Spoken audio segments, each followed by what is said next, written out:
Now, all that is difficult to implement online, but we hope to be able to keep the spirit of the seminar by this online activity. Now, for the actual practical details and technical details, I'm gonna give the word to the people which are in charge with the everyday organization of the seminar, and that's my colleague Alvaro Del Pino and my PhD student Martin Moll. Yeah, thanks, Marius. Hello, everyone. I'm Alvaro. I don't know if you can, I guess Marta is maybe around, I don't know. So there's not a lot to be said. I'm gonna put the link in the chat. You can find the information there. So we're like, yeah, as Marius said, the first meeting is tomorrow, the 10th, at 4 p.m. Amsterdam time. And our first speaker will be Daniele Seppe, who is also here. I saw him before. And if you want to join, I mean, it's quite similar to this. So you should write to us. There's like an email account in that webpage I just linked. And we'll send to you like the details of the Zoom, and that's it. It's pretty straightforward, I think. So yeah, if you have any questions, you can also write to us in the following Gmail. Maybe let me write the link as well. Friday Fish seminar. So yeah, you can write us there and register, and you'll start receiving like weekly spam with the details of the meeting and so on. So yeah, I think that's it. I hope to see many of you there. Well, okay, thanks a lot. And yeah, I'm happy to see that Sue Tolman has arrived by now. Hello, Sue. Hey. Sorry, a little technical difficulties, but they're cured. I hear, yeah. Hi. So I would suggest we get started. So just a reminder to please mute your mics while Sue's talking. And yeah, but I welcome questions. Sure, yeah. And I would say, welcome, Sue. Thanks. Please go ahead. I'll go ahead and share my screen. So hopefully everyone can see that now. Okay, so yeah, the title of my talk is Beyond Semitoric, and this is based on joint work with Daniele Seppe, and thanks to the organizers for inviting me to speak. Okay, so I'm going to start. I don't see your screen. Don't see my screen. Now do you see it? Yes. Okay, sorry. So anyway, that was my title page. That wasn't too exciting. So thank you for telling me. Okay, so I'm going to start with. I think it disappeared again.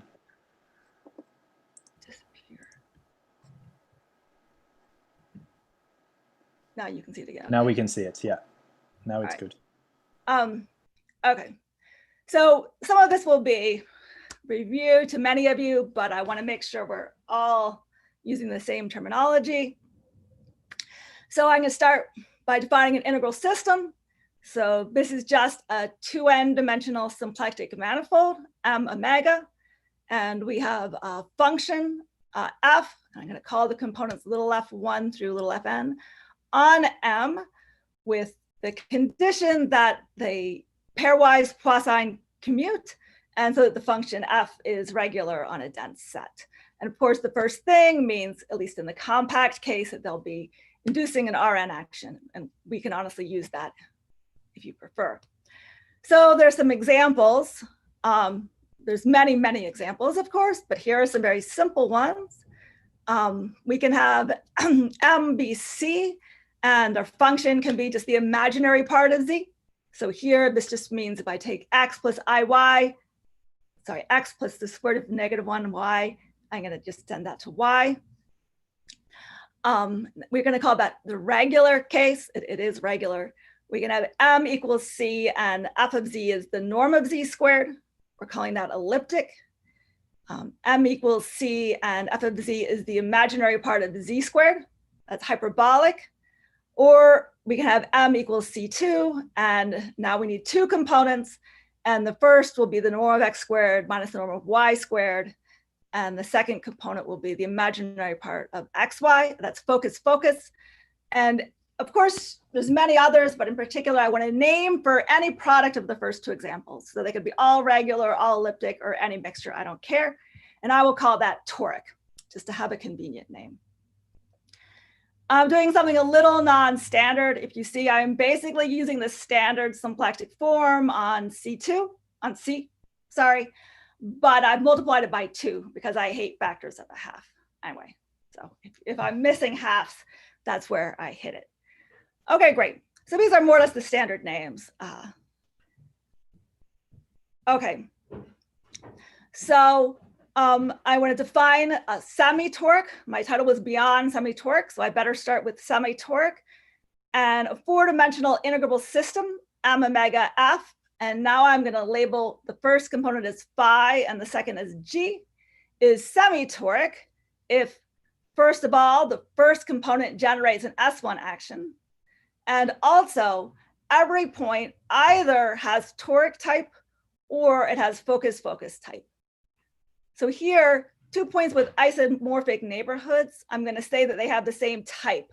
So in particular, to say it has focus, focus type means is a neighborhood which is isomorphic to the neighborhood of 0 in the focus, focus, focus example.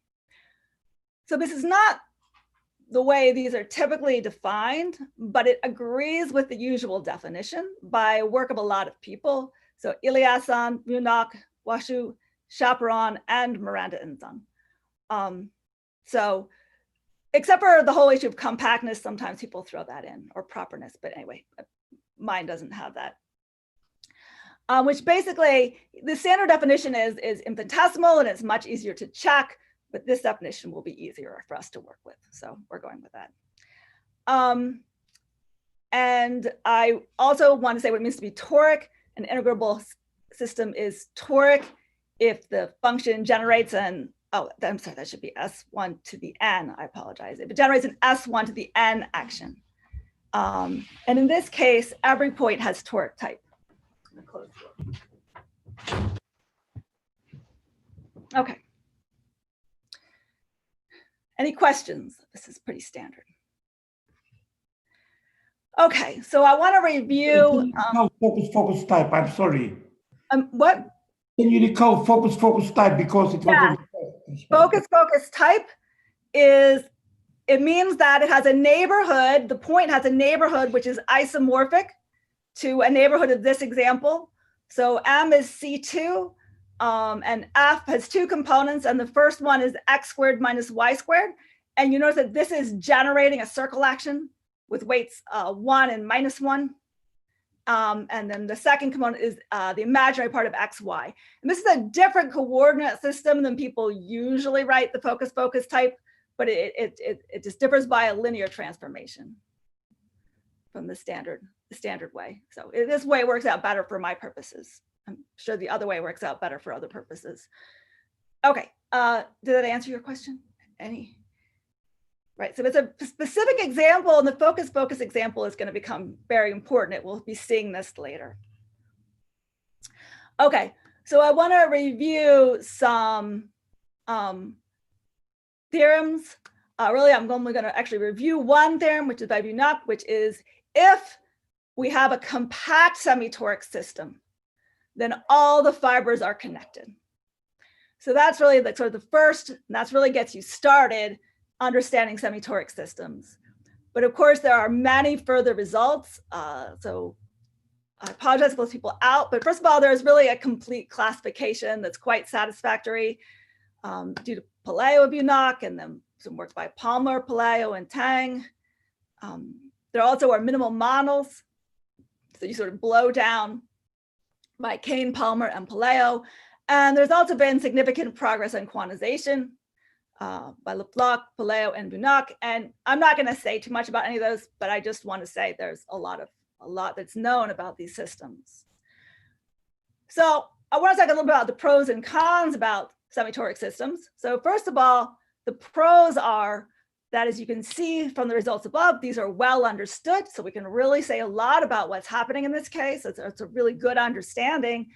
And also, there are many interesting examples. So of course, that's great. That's really what you want.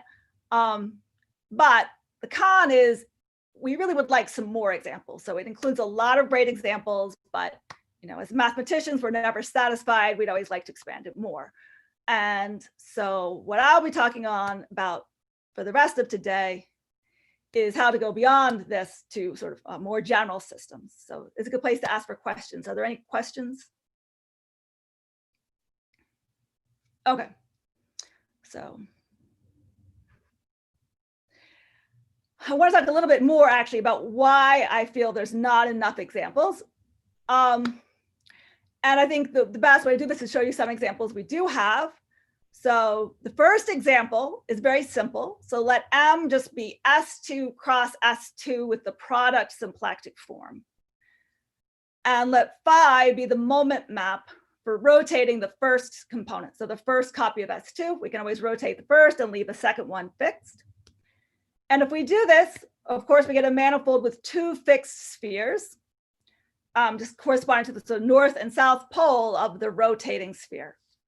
And so I've drawn this below. You can see this picture, and these two ellipses are sort of meant to indicate the fixed spheres.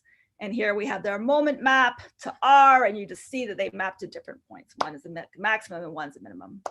Okay, great. So the claim is that M is secretly toric. Now, of course, in this case, it is not so well kept a secret. But what I mean by this is just that we can find another function. So we can find another function G so that phi G is toric. So great, so that is not so surprising. Let's do an example that's not toric. So the next example is let M hat be the blow up of M at 3 points in one of the fixed spheres. So say the north fixed sphere. Then M hat, once you do this, you can do this equivariantly because they're fixed points. So you're going to get two fixed spheres and three fixed points, which I'm going to label P1, P2, and P3. Now, you can blow up by any amount you want, essentially. But if we blow up by the same amount, we're going to get that these 3 points have the same moment image. And so we can see here we have the picture. So now we have two fixed spheres, but now the fixed sphere on the top is a little bit smaller. So we stole some of its area when we blew up. And now we have three fixed points. That's what the dots are indicating. And you can see that they all are at the same level because they're all at the same height. Fine. So this is what it looks like. And the claim is that this new manifold M hat is not toric. And this example was discussed by Karshan when she gives necessary and sufficient conditions for compact four manifold with a Hamiltonian circle action to sacredly be toric. On the other hand, it is semitoric. And again, it's sort of secretly it could be promoted to a semitoric system. This is due to Halak, Sabatini, and Sepe. They prove that they can find a function G so that phi comma G is semitoric in the way we talked about. And so now we can go still further and we can come up with an example which is not even semitoric. So let M tilde be the blow up of M hat at P1, P2, and P3, these three fixed points we had by the same amount. So now we're going to get a new example, M tilde, and it's going to have two fixed spheres, 6 fixed points, which are these 6 dots, and 3 spheres fixed by Z2. So these spheres are going to be, generically, they're going to have isotropy Z2, but their north and south pole will be fixed points. And these spheres all have the same moment image. So here you see this picture. Again, the ellipses correspond to fixed spheres. The dots correspond to fixed points.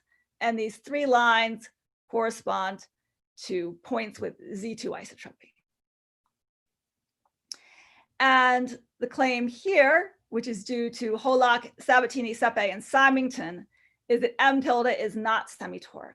So we cannot find G so that phi tilde G is semitoric. And I think these examples point out both the strength of semitoric, how many examples there are, and a weakness is we would really like this example to be we really like this example to be one of the examples that we can address.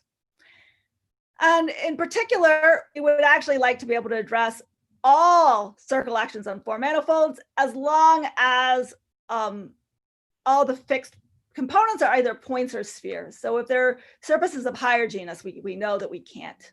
We're kind of doomed. We're never going to be able to get that and connectivity. We're going to have to give up something. So this is what we're doing. Okay. So I also would like to do higher dimensions. That's another thing I would like. So these are the two sort of goals we had when we were looking for higher examples. So I want to introduce the notion of a complexity one space. So a complexity one space is a 2n dimensional closed symplectic manifold M omega and an effective S1 to the n-1 action with a moment map B from M to Rn-1. So here's an example. So we can identify H, some subgroup H of S1 to the n-1 with a subgroup of SU H+1, where H is dimension of H. So we just want to go up one dimension, and that's where the complexity one comes in. And then we can let phi H be the moment map for the H action on CH+1. So we can define what we're going to call a local model as Y is T cross over H naught cross CH+1. So here H naught is the annihilator of the Lie algebra of H. And there's an invariant symplectic form on Y. So that its moment map is given by phi of T alpha Z is alpha plus the moment image of Z. Sorry, this is Z missing. So this is a very explicit local model. You can write down and make it in coordinates, though it depends on a splitting depends on the metric on your Lie, on Rn essentially, but we can choose one. And we're going to moreover say that the local model is tall if the reduced space contains more than one point. So great, so that's a definition of tall.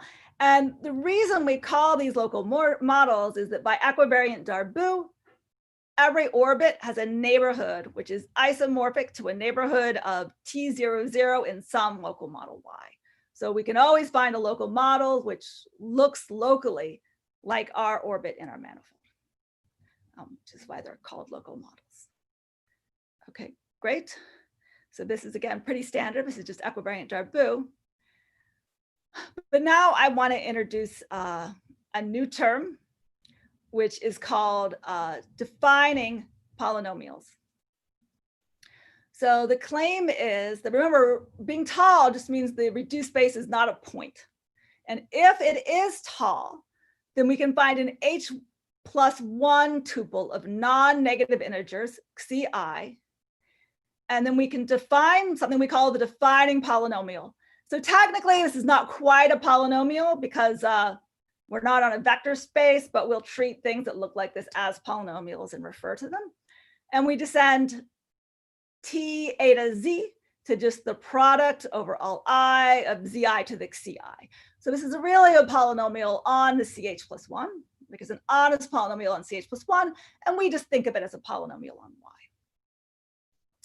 And the claim is that this actually induces a homeomorphism from the reduced space of Y by T to C.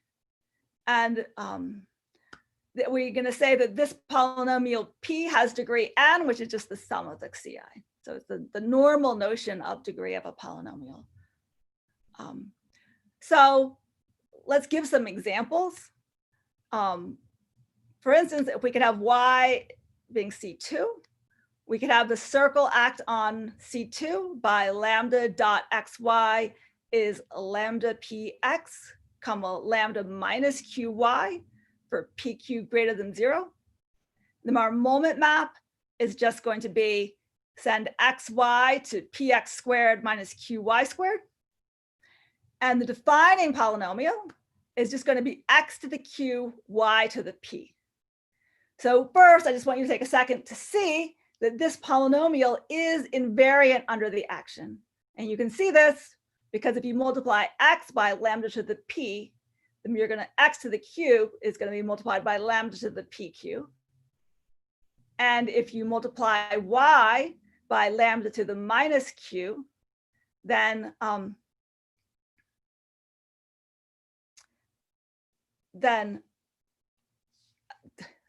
you're going to multiply y to the p times lambda to the minus pq. So then we're multiplying by lambda to the pq and lambda to the minus pq, and those cancel. So this is invariant. So in other words, it's easy to check that this polynomial is invariant. It's a little bit less obvious to see that you actually get a homeomorphism with C. However, you do know that you're going from a 4-dimensional manifold and you're reducing dimensions by 2. So you should get a 2-dimensional, you should get something which is 2-dimensional. And it's actually pretty easy to see that it's C if you want to make a little effort to think about what the link is. I think I'll just leave this. You can see you're getting your, anyway, it takes a little bit of work to see, but it's not too hard to go through to see that it's a homeomorphism. And there's more examples, of course. So for instance, we can do this in higher dimension. I wanted to do some examples that weren't just 4 dimensions. Suppose that y is C3 and our action is alpha beta times xyz is alpha x comma beta y comma alpha inverse beta inverse z.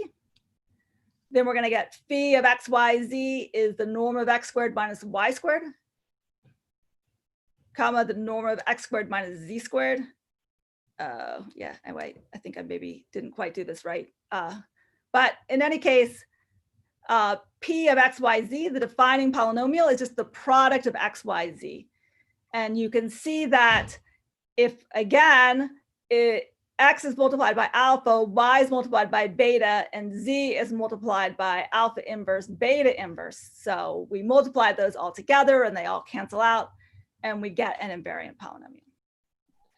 Can I ask, to what extent are these defining polynomials unique? They are completely unique. Yeah, they're yes, because you're insisting that they be positive. So essentially what you're doing is you're saying, I mean, this is because we're codimension 1. So that's important, is that I'm always talking about codimension 1. Otherwise, obviously, everything would fail. And if you think about the weights at a point, right, which I'll just call eta 1 through eta naught, I'll call eta naught through eta h. So I have h plus 1 vectors in an h dimensional space. So there's going to be exactly one linear relationship between them, right? And so up to sign, there is a unique primitive linear relationship. So these are all integral things. So it will be a rational vector. And then I'm insisting they all be positive. So in general, you may not be able to choose them all positive, right? Just in general, if you have a vector, but this condition of tall is exactly the condition that, I should say non-negative, not positive. Some could be 0. This condition of being tall is exactly equivalent to the condition that they all have the same sign. All the non-negative ones have the same sign. So that proves that there is a unique vector. So if you think it through, it's kind of obvious that there's at most one. And then the fact is, which is not hard, but I don't know, it takes a little bit of thought, right? That and that actually you can see pretty well. I won't go to it. It's linear algebra. It's not super hard, but you just have to think through it. I think if I try to do it without having thought of it, I'll mess it up. But yeah, so that's why there's only one. And this I wrote as a lemma. This is not a hard lemma. It's pretty straightforward, but it does take a little bit of work. It's like, I don't know, a half a page going from elementary things or something. I haven't looked at it for a while, but it does require a little bit of work. It's not completely obvious that you get C, but it is also not hard. And again, you can sort of convince yourself this pretty easily. by looking at the links. I'm thinking about what happens to the link. You look at the link, you're going to see that your moment map is giving you a torus, and then you're dividing the torus by the codimension 1 torus.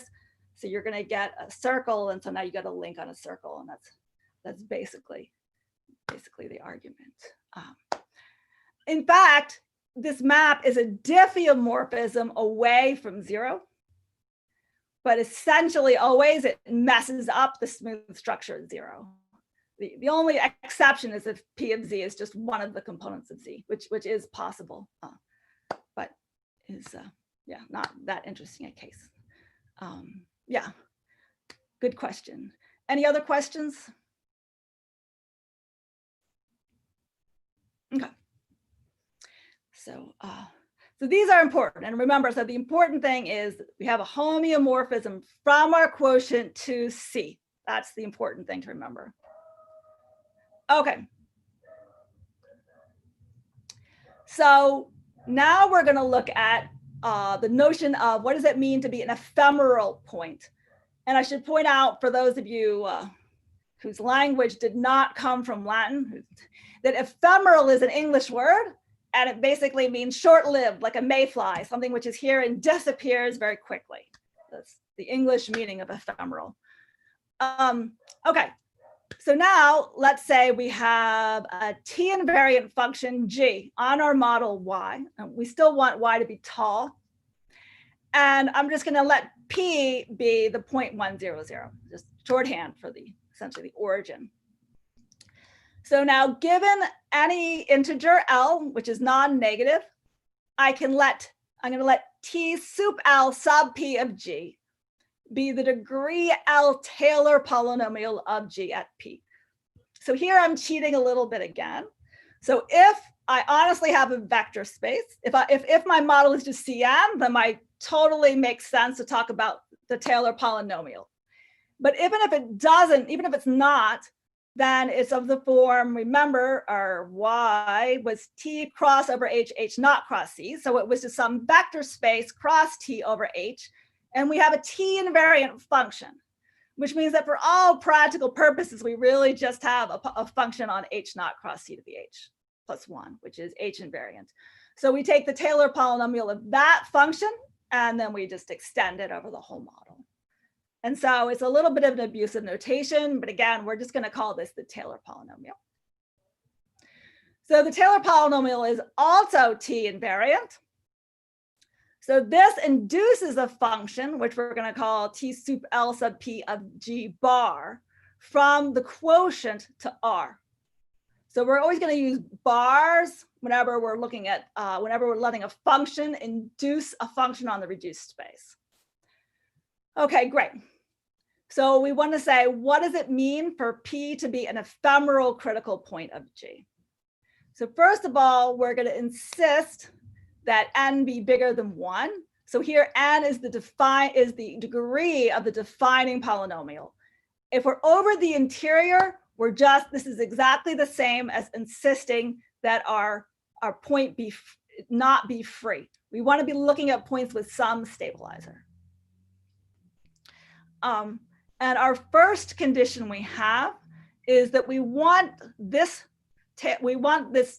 Taylor polynomial, or the Taylor series, if you like, we want it to vanish below degree n. So all the lower order terms have to vanish.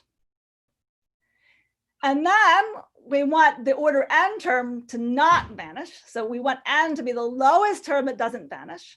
And remember, this is a function from C to R now, because the quotient is just C. So we have a function from C to R, and we want it to, we want the zero set of this function to be homeomorphic to R. And this is really going to be a polynomial. I mean, right? So really we're taking a polynomial and we're looking at the induced function on the reduced space. So what would be an example, of course, of a function on C whose zero set is homeomorphic to R? Well, one of the simplest examples is just taking your point W to the imaginary part of W, right? If I look at that function on C, it's always going to have a zero set, which is homeomorphic to R. And we want to look at examples which somehow behave like that. Okay, so remember, so let me actually go back and remember we have this defining polynomial and it induces a homeomorphism from y mod t to c. And essentially what we want to do, so how would we find an example of a map on y mod t whose kernel is homeomorphic to R? Well, the simplest idea would be to take just the imaginary part of P. That will always give us such an example. And in fact, all of the examples that we're going to look at are just the imaginary part of the defining polynomial. Of course, that's not the only examples, but these are just the simplest examples. Okay, so what's the first example? Is let's have y equals C2, and let's let phi be the norm of x squared minus the norm of y squared. And remember that if we go back to this page, this corresponds to the action lambda of x comma lambda inverse of y. And in that case, our defining polynomial is just going to be x times y. And so here we see, this is exactly what we're doing, is we're letting g of x, y just be the imaginary part of the defining polynomial, which is just the imaginary part of x, y. So does anyone remember where we've seen this example before? So this is just our focus example, right? So what I'm saying is that the focus example we saw in the beginning is the very simplest example of an ephemeral critical point. So that is included. But we can take this, but this is not by any means the only example. Instead of acting with weights 1 and minus 1 on C2, we can act with weights P and minus Q. And this gives us a much broader example, because this gives us all possible tall. In fact, this gives us all possible tall representations. So, Susan, what's the value of the capital N here in the order of the Taylor polynomial? Great question. That's a very important question. So the capital N is the degree of the dividing polynomial. So in the first example, you see I'm looking at the degree of the polynomial xy, and so that's just 2. So in the first example, N is 2, which is big enough. And the reason why we want N greater than 1, we don't actually really need it, except for that's what makes it actually be a critical point. Otherwise, it's just sort of ephemeral. Yeah. And in the second example, where we go a little bit broader, we see that in this case, we got the dividing polynomial is x to the q, y to the p, and we see the degree is p plus q more generally. So usually that's not 2. It's in fact almost always bigger than 2. The only time it's actually degree 2 is in the first case. We can also look, like I said, we can look in higher dimensions.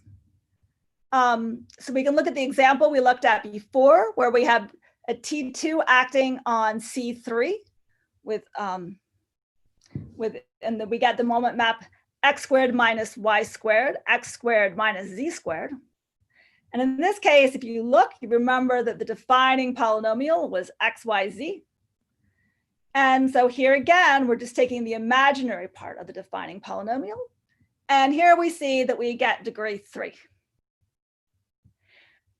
So there's another example. So this example actually has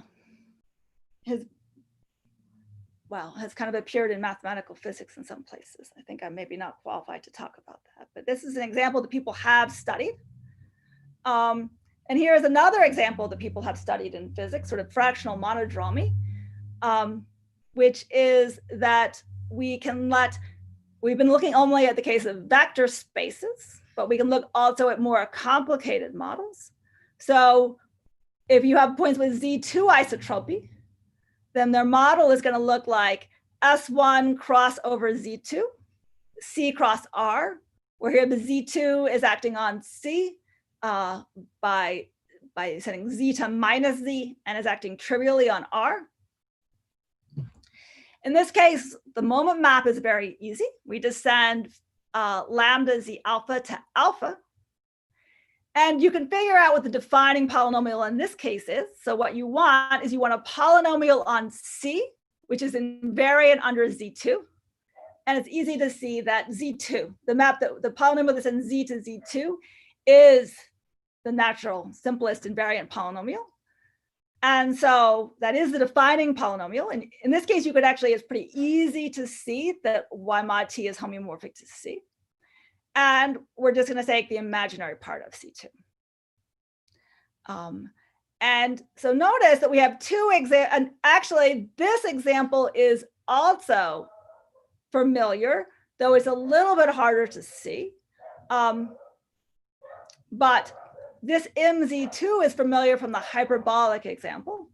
And actually, this central orbit has the same type as the product of a hyperbolic and a regular point. So this is another case that we saw at the beginning. And in fact, if you sort of ignore taking sort of the product with a toric variety, these two examples, the first and last example, are the only cases where the n, the defining polynomial, has degree 2. And so they're only cases where our function g is going to be a polynomial of degree 2. In all other cases, it's going to be a polynomial of higher degree. But we are seeing the focus case, and we also are seeing the hyperbolic case, but only certain cases of the hyperbolic case. So we need it to be also a point with Z2 stabilizer. Otherwise, the hyperbolic case won't work. Okay, so I think this whole notion of ephemeral is the most important thing. And why is it called ephemeral? Let me just say that, because what you see here is if I'm looking on Y, you can see that in all these cases, G is, sort of P is a critical point of the function G, right? Clearly, these functions all have a critical point at G, at P. On the other hand, if we're looking at them on the reduced space and we identify the reduced space with C, then all these functions look like the function that takes W to the imaginary part of W. And that is not a critical point, it's a regular point. So the idea is, if you look at these upstairs, they look like critical points. If you look at these on the symplectic quotient, they look like regular points, and they disappeared. So they sort of magically vanished. That's why they're called ephemeral. And that's basically the proof of our theorem, but I'll do it in slightly more detail. Are there any questions? Okay. I'll go on. So sorry, Sue. Hi, that's Anton. Hey. On the you say on the symplectic quotient, under the S1 action or whatever, or under the action which corresponds to phi, right? Yes, exactly. Exactly. That's right. You have, right. So with a four manifold, you have an S1 action. In general, you'll have an S1 to the n minus 1 action, and you'll divide out by that, and it will look like a manifold. Homeomorphically, I'm not claiming smoothly, right? The smooth structure is messed up, and it will just look like the map that sends W to the imaginary part of W. Okay, thank you. So Sue, can you hear me? Yeah, I can. Yeah, hi, it's Christoph. I wanted to know more about the last example. You mentioned that it's actually a hyperbolic regular singularity, but like there's two of them. Like one of them is like regular, and then one of them is twisted. You know which one you get with this example? With this, No. I hadn't thought about that. That's an interesting question. I was just sort of throwing that out because it's the only two-dimensional, 2-degree polynomial. I haven't really thought of that. I'm sorry. That's a good question. I'll try to think about it by myself. But thank you. But yeah, I'm really more, but that's, I should think about that. But just here you do see sort of the hyperbolic. But like I said, this is very special. It's not that we're allowing hyperbolic in general. I mean, I think this is fair to say, just as the odd special case that will be okay. Generally, that will not be okay. Okay, so now I can define the things that we are working on, which is near toric. A completely integrable system, omega f, which I want to write as phi and g, is near toric. Well, if anyone comes with a better name, semitoric was taken, so we were trying to find other adjectives that indicated imperfection. But so first of all, phi should be the moment map for a complexity 1 action. So we should have an S1 to the n-1 action with moment map phi. And you want every point either has toric type or is an ephemeral critical point of G. Now I cheated a little bit. I only defined ephemeral on local models. So again, I mean, here it has the same type. So I have to find a neighborhood which I can identify with a local model. And on that, when I look at that local model, it needs to be ephemeral in the sense I've already defined. It's just a way of letting me save some energy. Right, and you can see that from what I've talked about before, hopefully this is obvious now, that every semitoric system is near toric. Because if you restrict to the 4-dimensional cases, the definitions are identical, except for that in semitoric, I only allow focus type other than toric. If it's not toric type, I insist to be focus type. And here I allow it to be any ephemeral type, essentially any ephemeral critical point. And I've showed that focus are ephemeral. And that's actually quite easy. I mean, it's more or less straightforward. It's sort of more or less obvious because it's defined to be, focus is defined to be this example, which sort of obviously meets this criterion. Okay, so great. So this is a generalization. And the theorem to Danielle and myself is that if M omega F is compact and near toric, then F inverse of alpha C is connected for all alpha and T star C and R. So this is essentially identical to the first theorem I stated, except that here we're allowing this broader class of near toric. Yeah, so I think this is maybe another good place to start because this is our main statement. Are there questions about what it means to be near toric or what our statement is? Okay, so I'm actually going to give a proof, which is pretty straightforward, I think. So it's proof in quotation marks because all the details are missing, but this really is the way the proof goes. I mean, there's not too much of a slur here. It's just the details aren't here. Okay, so first of all, we can assume that the reduced space contains more than one point. So remember, I'm looking at the pre-image at alpha C. So because if the reduced space only contains one point, then it's obvious that all the fibers, if you have any function on one point, then all the fibers are obviously connected, right? There's really no room to go anything wrong. So I may as well only deal with the case that it contains one point. So if it contains more than one point, then in fact, all the local models are tall. And that's basically just comes from the connectedness of moment fibers and a little bit of easy point set topology. So I know since all the fibers are tall, I know that locally the reduced space is homomorphic to C and is connected. So from there, it's pretty easy to check that the reduced space is a closed oriented surface sigma. So far, we don't know the genus, but we'll figure that out in a minute. And that the induced function, and G also induces a function G bar on sigma, right? That's always true. G is going to be an invariant function. It's invariant under the S1 of the n-1 action. That follows immediately from the fact that it's an integrable system. So it induces a function which I'm calling G bar on the quotient. So now here is where you need some work.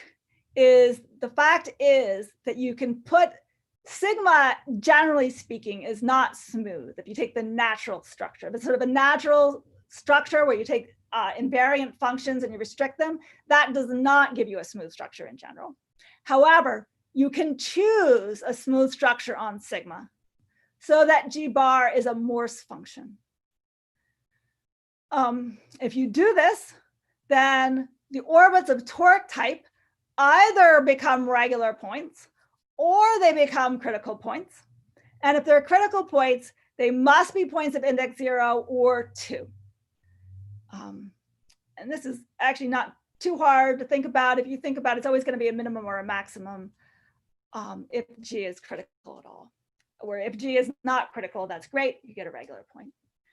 On the other hand, ephemeral critical orbits become regular points. And this is exactly what I was talking about, that if we're looking on the quotient, G bar basically looks to lowest order, just like the imaginary part of the imaginary part as a function on C. And that's obviously a regular function. So the work is showing that this lower order term dominates what happens. And this is almost identical to what happens in Morse theory, where when you assume something's non-degenerate, that the lowest order term dominates what happens locally. So it's the same idea, and it's a not dissimilar proof. Anyway, it's sort of basically what we're doing. Another way of thinking is we're showing we can make Morse theory work in higher degree under certain situations. That's basically the point. So great. So now we have a two-dimensional surface, a smooth, compact, two-dimensional surface that's oriented. And we have a function, and we have a Morse function on it with no critical points of index 1. So this is a general thing. If you have a Morse function with no critical points of index or co-index 1, that all the level sets are connected. That was proved by Gilman-Sternberg, the proof I know. But in the two-dimensional, so that's always true, but really in the two-dimensional case, it's pretty easy to see, because you need, if you think about a Morse function on a surface, if you have any critical points of index 1, then as you go up, components will be born or die. But if you can never have components be born or die, then somehow you really can only have one minimum and one maximum, and all the level sets are connected. So that's a sort of a point set topology, kind of fun little lemma. Great. So since G bar has no points of index 1, all the level sets of G bar are connected. But since we have a connected group, that means that if we take a level set of G and intersect it with a level set of phi, that is also connected. So phi inverse intersect G inverse is connected. But that is going to tell you that F inverse of alpha C is connected, because that's just what F inverse of alpha C is. So this is the proof of the main theorem. Are there any questions about this?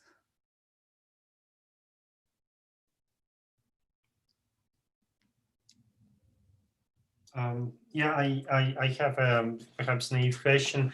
So so those other points which don't satisfy your conditions, right? So what would give rise to critical points of index 1? Well, if you want to get away from your beautiful setup?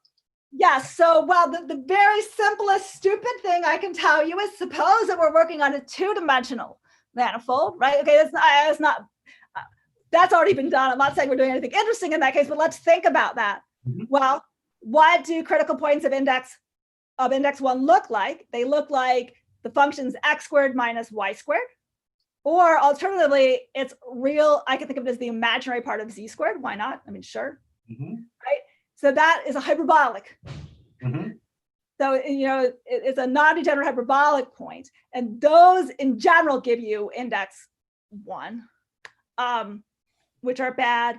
And of course, you can take the product of a hyperbolic and other things. So anyway, usually when you do when we talk about semitoric, sort of explicitly rule out hyperbolic, and we worded it differently, but we are very much ruling out hyperbolic, except for the one special case where you have a Z2 stabilizer that kind of fixes that problem by sort of dividing out by Z2.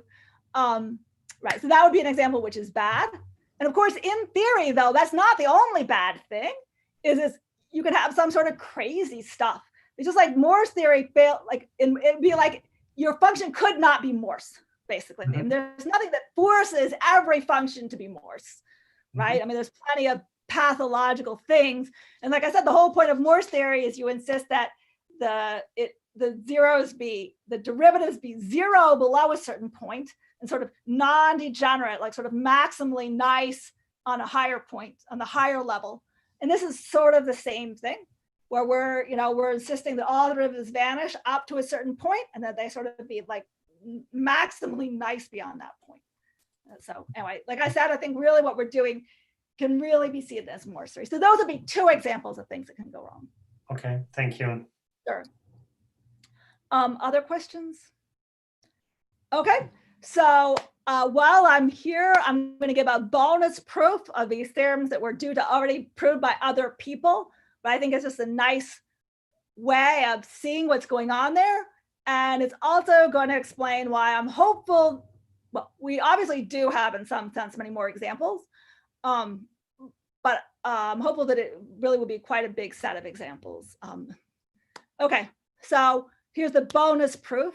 I'm going to prove that M hat is not toric and M tilde isn't semitoric. So I just want to go back and remind you of the pictures.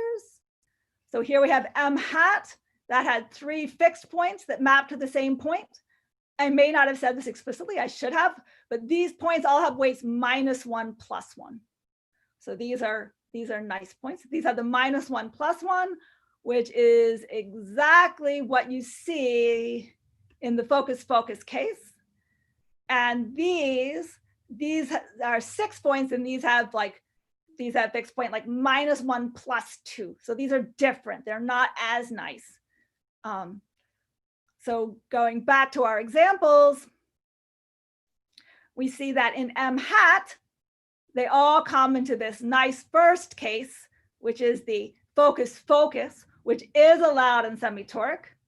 And in the second case, they are this more general case, which is not allowed in the semitoric, but which we do allow. Okay, so remember, so now we're gonna, here's the proof. So consider a point alpha, which is in the interior of phi of m. Great, that just makes life simpler.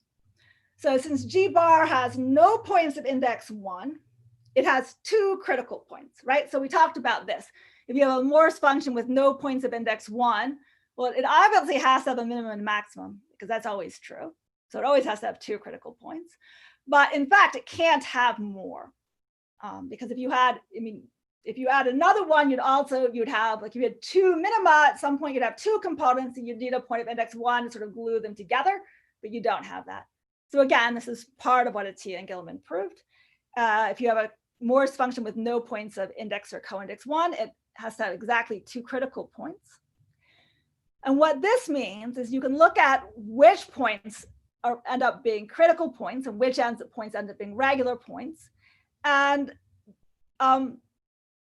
this is going to tell you that phi inverse alpha has at most 2 orbits of toric type that aren't free. So great. So this is general. But in particular, if we look at M hat has 3 points. If we look at M hat has 3 points that aren't free. So if we insist they all be toric type, that's bad, because we're only allowed to have 2. So this is impossible for this to be toric type. On the other hand, it could be semitoric type, because these are -1, 1. So these could be focus points and not points of toric type. That's totally possible. So this says, okay, fine, this could be semitoric. Of course, it doesn't prove that it is. That requires work, but it could be semitoric. But then if we look here, we see these have weights, like I said, like -2 and 1. So these could not be focus type. So if we're looking at the semitoric system, then this is impossible, because we're only allowed to, they'd all be toric type. We'd have 3 points of toric type, and that's not allowable. So this we could not have. On the other hand, could be near toric, because these points could all be ephemeral.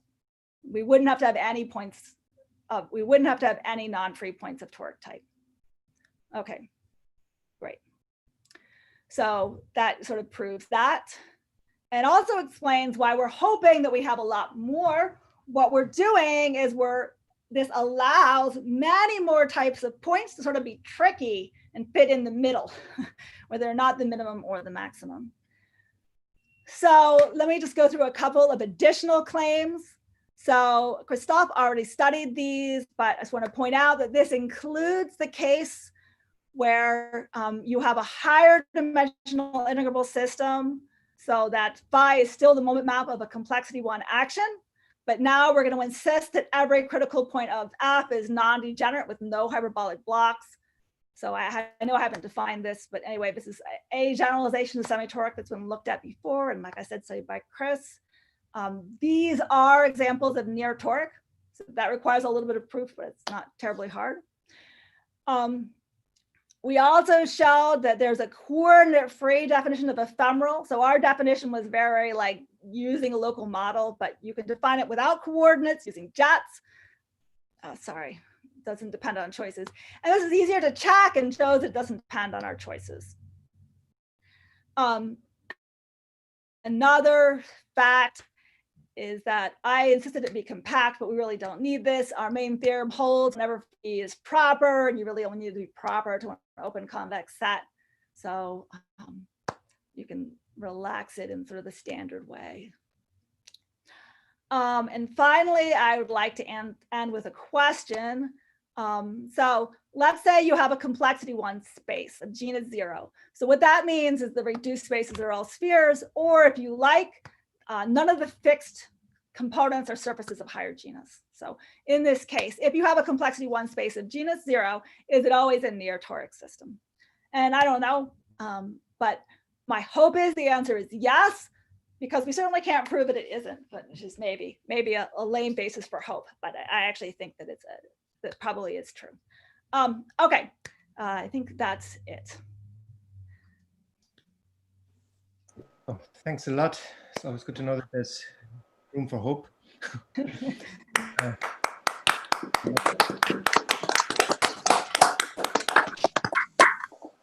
Do we have any questions?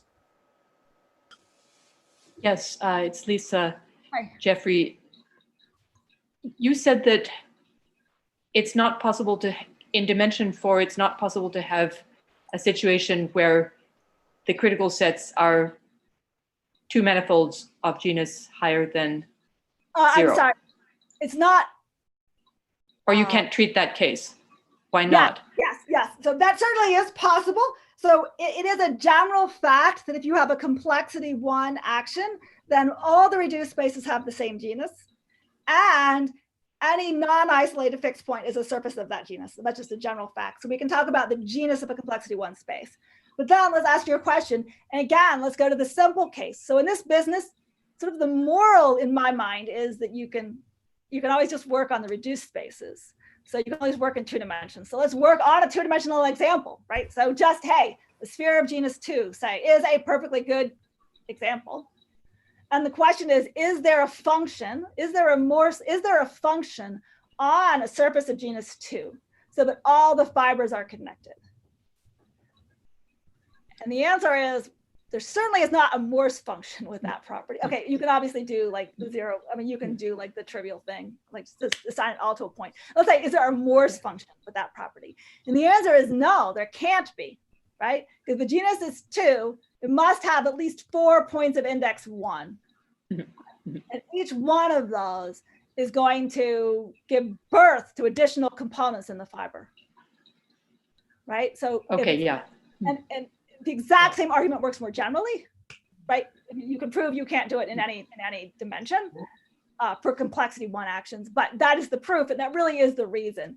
So you could say, well, could we allow that? And but we would lose connectedness, but maybe we'd gain something else. And of course, yes. But I think we haven't studied that question, but anything people do.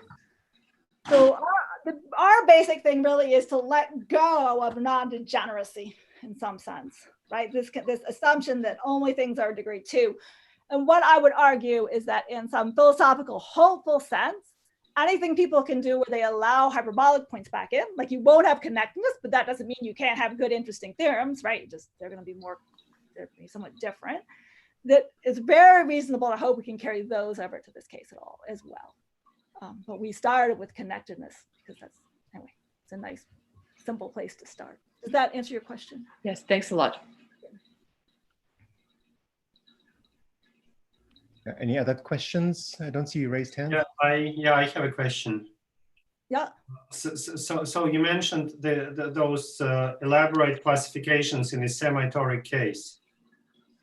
Those invariants, right? There is this whole story. Like, what is there any hope here in these more relaxed axioms to have some strong classification results? So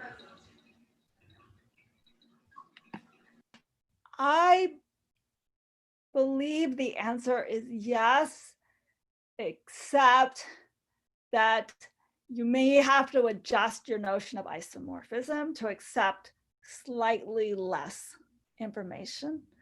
So maybe you're classifying the leap spaces or, and really the problem is only going to be the local classification. Right, modulo is a ton of work, okay, which I haven't done and I'm just putting aside. But I mean, the problem is our local system is very loose what we assume, right? We don't have super strong local. And so that I'm worried about, but I think that one could either restrict to put firmer conditions on the local models. So you could say, here's a list of examples. I actually want it to be isomorphic to one of those examples, right? Sure, why not? Then I think you might have a hope too of the local classification. But I think that we've really let go of what's happening locally to a great extent, and that we won't be able to get 100% on the nose perfect. But I still do think we should be getting polytopes, and a lot of it should still work. Another thing that we've kind of done but haven't quite done is you can also loosen the condition of toric to allow also higher degree things to happen there. I'm not as convinced that that's super interesting, which is why I'm not focusing on it. But there again, things should work, but you've let go of so much locally that you're going to have a hard time getting a complete local classification. Okay, thank you. Sure. I see there's a question from Christoph. It was to bounce off on this comment about the classification. I believe there is several steps of the rocket if you want to get a global classification, complete classification.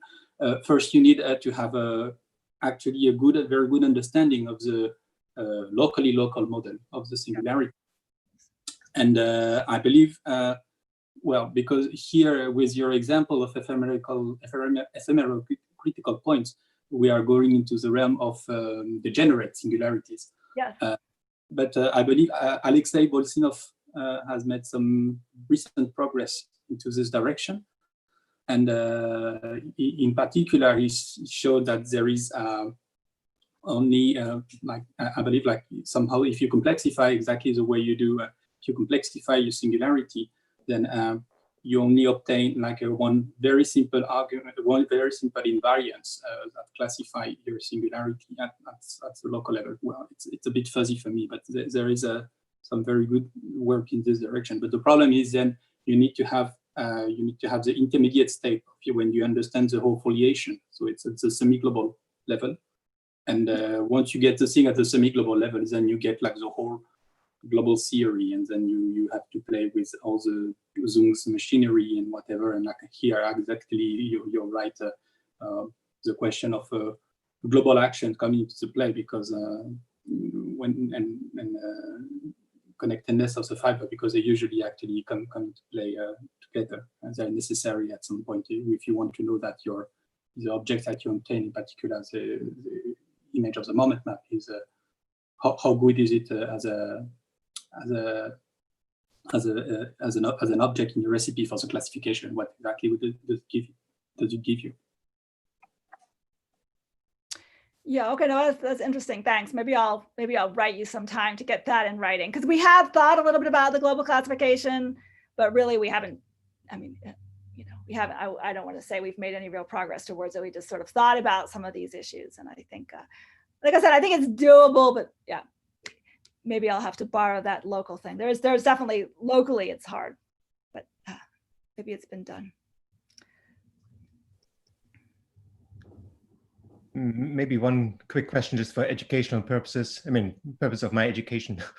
When you do this S2 times S2 examples and you just blow up at 2 points, is it still 3. toric? I need to blow up at 3. Mm-hmm. And I mean, are these things easy to see, or how does one prove it? Oh, how does one see that this is what you get? No, how does one see that it's not toric? Okay, right. Okay, so let me talk about this again. So how do you see it's not toric? So I'm going to give you my proof, and then I'll maybe try to give you Elle's proof, though I'm not promising that it's very faithful rendition of her proof. Okay, I mean, it's like whatever. I read it 20 years ago, or something. So I'm not sure I can reproduce it exactly. But my proof was that if I look in the pre-image on the quotient, there can only be 2 critical points, right? And because I'm in toric type, every non-free point is going to correspond to a critical point, because the only possibility. So each one of these wants to be a critical point of G bar, but there's only room for 2 critical points. So there was too many points. They don't fit. So if I had 2 points, it would have been fine. And 4 points also wouldn't work, but I just, whatever. I didn't want to go. I mean, there's no point. And from Elle's point of view, or another point of view, which you might like better, which honestly maybe is simpler if I'm being honest, but this one fits more with our view, is if it was toric, I would get a polytope, right? Sure, polygon, to be honest, right? And every non-free point would have to correspond to either the bottom of the polygon or the top of the polygon, right? There's only 2 of those, right? So again, I can only have 2 non-free points. So that's 2 points, that's 2 proofs of this. Yeah. Did that answer your question? Yes, thanks a lot. So I will say, I mean, you could say that in some sense, it's not so much that her theorem that this is not toric, because that's maybe a simple fact, but she proved that she gave necessary and sufficient conditions. And so that's where the work comes in, really. The hard work is in the sufficiency, but I wanted to give her credit. This is part of the classification. Yes, yes. This is part of her big paper on circle actions on form manifolds. Okay, so do we have any other questions?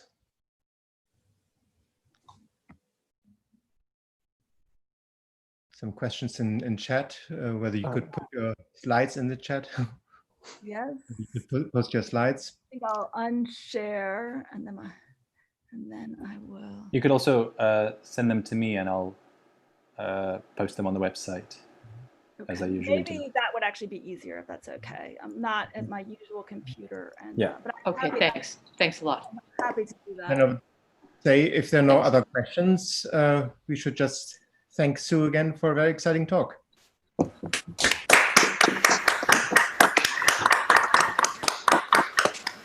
And next week it's going to be Marta Mazzocco. So I hope to see you again. Okay, thanks. Bye-bye, everyone. Okay, bye. All right.